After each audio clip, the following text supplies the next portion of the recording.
Estudos e adeus, parar. Quero uma vida boa, superstar. Meninas ativas e espertas. Me parece que uma delas passou por tratamento de um câncer no rim e a outra tem os movimentos limitados por um problema neurológico desde que nasceu. Raíssa e Emily se conheceram há pouco tempo e já se tornaram amigas. Elas têm quase a mesma idade, já passaram por momentos complicados na vida, mas o que uniu as duas foi um gesto espontâneo de solidariedade.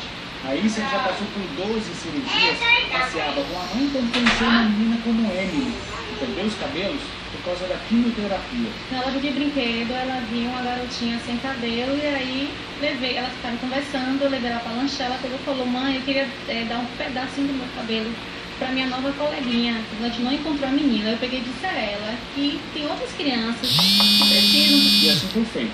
Raíssa não vacilou na decisão de cortar o longo cabelo cacheado para oferecer a Emily. Ela fica linda, né? Ela vai ficar super poderosa. Você acha mesmo isso? E para completar a corrente de generosidade, o dono desta loja se dispôs a fazer de graça a peruca para a Emily.